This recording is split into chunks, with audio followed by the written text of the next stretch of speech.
আমাদের পৃথিবীতে এমন কিছু জায়গা আছে যেখানে পা রাখলেই মনে হয় আপনি আর একা নন। গভীর জঙ্গলের ভেতরে লুকিয়ে থাকা সেই ভুতুড়ে বন ঠিক তেমনই এক জায়গা যেখানে দিনের আলোও ভয় পায় ঢুকতে। মানুষ বলে এখানে নাকি ভূত আছে, কিন্তু সত্যিটা আরও ভয়ানক। যারা এই বনে ঢুকেছে তারা কেউ কেউ আর ফিরে আসেনি, আর যারা ফিরে এসেছে তারা আর আগের মতো মানুষ নেই। আজ আমি আপনাদের শোনাবো সেই বনের ভেতরে লুকিয়ে থাকা এক ভয়ঙ্কর ষড়যন্ত্রের গল্প, যা শুধু কল্পনা নয়, হয়তো বাস্তবের খুব। আমি অর্ক, পেশায় অনুসন্ধানী সাংবাদিক।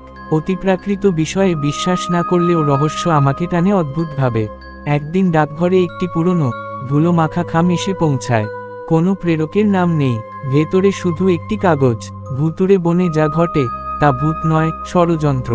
নিচে একটি তারিখ লেখা, 3 দিন পরের। আমার বুকের ভেতর অজানা কাঁপুনি শুরু হয়। এই বন নিয়ে আমি আগেও শুনেছি, হঠাৎ নিখোঁজ হওয়া মানুষ, রাতে কান্নার শব্দ, গাছের ফাঁকে ঝুলে থাকা ছায়া। কিন্তু ষড়যন্ত্র? আমি সিদ্ধান্ত নিই যাব।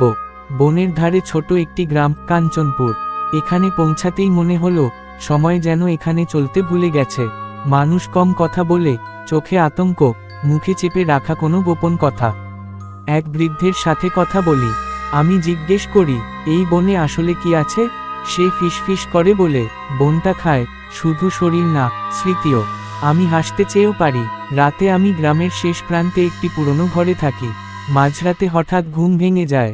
কেউ যেন বাইরে হাঁটছে, পায়ের শব্দ, কিন্তু অস্বাভাবিক। ভারী নয়, আবার হালকাও নয়। জানালার বাইরে তাকিয়ে দেখি কেউ নেই, কিন্তু মাটিতে নগ্ন পায়ের ছাপ। সেই ছাপগুলো বনের দিকেই যাচ্ছে। পরদিন ভোরে ক্যামেরা, রেকর্ডার নিয়ে বনে ঢুকি। ভেতরে ঢুকতেই সব শব্দ বন্ধ হয়ে যায়। পাখি নেই, পোকা নেই, বাতাস নেই। হঠাৎ রেকর্ডারে শব্দ ধরা পড়ে, ফিরে যাও, এখনো সময় আছে। আমি থমকে যাই। এটা আমার কল্পনা নয়। বনের গভীরে একটি ক্লিয়ারিং, সেখানে গাছের ডালে ডালে কিছু ঝুলছে। ভালো করে তাকাতেই শরীর জমে যায়। মানুষের মতো ছায়া, কোনো মুখ নেই, শুধু ঝুলে থাকা অবয়ব। ক্যামেরা তুলতেই সব ছায়া একসাথে ঘুরে আমার দিকে তাকায়। আর তখনই হাসি, একসাথে শতকণ্ঠের হাসি। আমি দৌড়ে পালাই, হঠাৎ মাটিতে পড়ে যাই। সামনে পড়ে থাকা একটি পুরনো ফাইল, তাতে সরকারি সিল, লেখা প্রজেক্ট নীরবতা, ভেতরে রিপোর্ট। এই বন ব্যবহার করা হচ্ছিল মানুষের উপর গোপন মানসিক পরীক্ষার জন্য। শব্দ নিয়ন্ত্রণ, ভয় সৃষ্টির মাধ্যমে মস্তিষ্ক দখল। যারা মারা গেছে তারা আসলে মুছে ফেলা হয়েছে। রাতে আমি বনের ভেতর আটকে পড়ি। তখন বুঝি এই বন শুধু জায়গা নয়, এটা জীবিত। গাছগুলো ফিসফিস করে, মাটি নড়ে, ছায়ারা পথ আটকে দেয়। একটি কণ্ঠ বলে, তুমি সত্য জানতে চেয়েছিলে, এখন তার অংশ হবে। আমি দেখতে পাই, যাদের নিখোঁজ বলা হয়েছিল তারা মরেনি। তারা আটকে আছে। শরীর নেই, কিন্তু চেতনা আছে। সরকারি পরীক্ষায় তাদের মন বনটির সাথে বেঁধে ফেলা হয়েছে। ভূত নয়, মানুষের তৈরি নরক। আমি জানতে পারি, এই বন বন্ধ করা হয়নি কারণ এখানকার ফলাফল ব্যবহার করে তৈরি হচ্ছে মানসিক নিয়ন্ত্রণ অস্ত্র। যারা ঢোকে তাদের স্মৃতি শুষে নেওয়া হয়, যারা পালায় তারা পাগল। আমি বুঝি, আমাকে বাঁচতে হলে প্রমাণ বাইরে পাঠাতে হবে। শেষ শক্তি দিয়ে আমি বনের সীমানা পার হই। পেছনে তাকিয়ে দেখি বন নড়ছে। গ্রামে পৌঁছে আমি অজ্ঞান হয়ে পড়ি। চোখ খুলে দেখি হাসপাতাল। ডাক্তার বলে, আপনি 3 দিন ধরে শুধু একটা কথাই বলছিলেন, ওটা বন নয়, ওটা ফাঁদ। আমি ফোন খুলি, কোনো রেকর্ড নেই, ক্যামেরা ফাঁকা, ফাইল নেই, শুধু এক অডিও, তুমি চলে এলেও আমরা তোমার মাথায় আছি। হাসপাতাল থেকে ছাড়া পাওয়ার পর আমি আর আগের মতো ছিলাম না। চারপাশ স্বাভাবিক দেখালেও আমার মাথার ভেতর কিছু একটা সবসময় নড়াচড়া করত।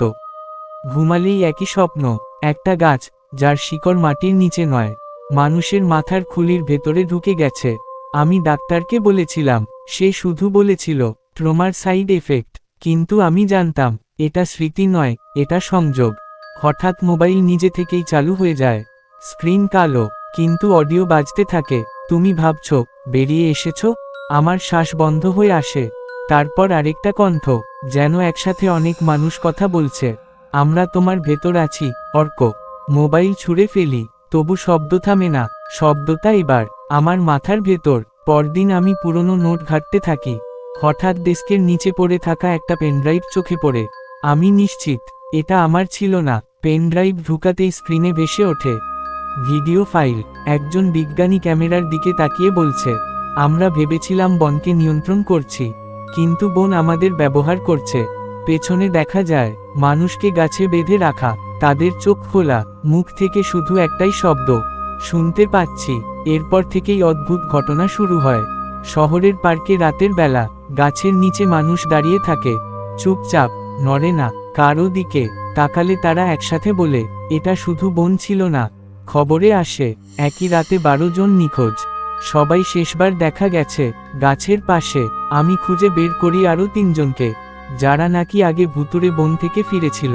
তাদের একজন নারী, মিনা। সে কাঁপতে কাঁপতে বলে, আমরা বেরিয়ে আসিনি, আমাদের ছেড়ে দেওয়া হয়েছিল। আমি জিজ্ঞেস করি, কেন? সে চোখ তুলে তাকায়, কারণ বন এখন ছড়াতে চায়। শেষ ভিডিওতে দেখা যায় এই প্রকল্প আসলে শুরু হয়েছিল মানুষের ভয়কে অস্ত্র বানানোর জন্য। কিন্তু পরীক্ষা চলাকালীন মানুষের সম্মিলিত আতঙ্ক, কান্না, চেতনা একটা স্বাধীন সত্তা তৈরি করে ফেলে। একটা সত্তা যার শরীর বন আর শিকড় মানুষের মাথায়। এই লেখাটা লেখার সময়ও আমি কানে ফিসফিস শুনছি, তুমি যদি এখন এই গল্প শুনে থাকো, হয়তো তুমি হাসছ, কিন্তু খেয়াল করো, ঘরের গাছটা একটু নড়ছে না। পরদিন সকালে আমি বাইরে বের হতেই অদ্ভুত একটা ব্যাপার খেয়াল করি। মানুষজন স্বাভাবিক, দোকান খোলা, রিকশা চলছে, কিন্তু সমস্যা হলো ওরা আমাকে দেখছে না। আমি কাউকে ডাকছি, সামনে দাঁড়াচ্ছি, কেউ প্রতিক্রিয়া দিচ্ছে না। হঠাৎ এক বাচ্চা ছেলেকে দেখি, সে আমার দিকে তাকিয়ে আছে। আমি স্বস্তির নিঃশ্বাস ফেলি, কিন্তু ছেলেটা বলে ওঠে, আপনি তো এখনো পুরোপুরি বের হননি।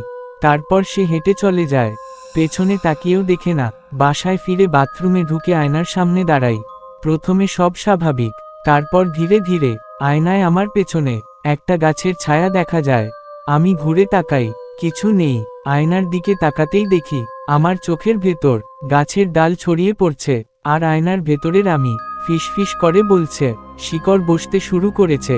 আমি আয়না ভেঙে ফেলি, কিন্তু শব্দটা থামে না। সেদিন রাতেই মেইলে একটি এনক্রিপ্টেড ফাইল আসে। ফাইলের নাম RETURNEDSUBJECTS। ভেতরে নামের তালিকা, আমার নাম 3য় নম্বরে, পাশে লেখা status, career, risk level, irreversible. আমি বুঝে যাই আমি শুধু সাক্ষী নই, আমি বাহক। ঘুমাতে গেলে চোখ বন্ধ করলেই দেখি শহরের রাস্তার নিচে শিকড় ছড়িয়ে পড়ছে, বিদ্যুতের তারে জড়িয়ে যাচ্ছে, পানির পাইপ ভেঙে ঢুকে পড়ছে, আর প্রতিটা শিকড়ের মাথায় মানুষের মুখ। তারা একসাথে বলে, আমাদের মনে রেখো। আমি চিৎকার করে জেগে উঠি। ঘড়ি দেখে বুঝি আমি ঘুমাইনি, কারণ ঘড়ির কাঁটা নড়েনি। পরদিন আবার সেই বৃদ্ধের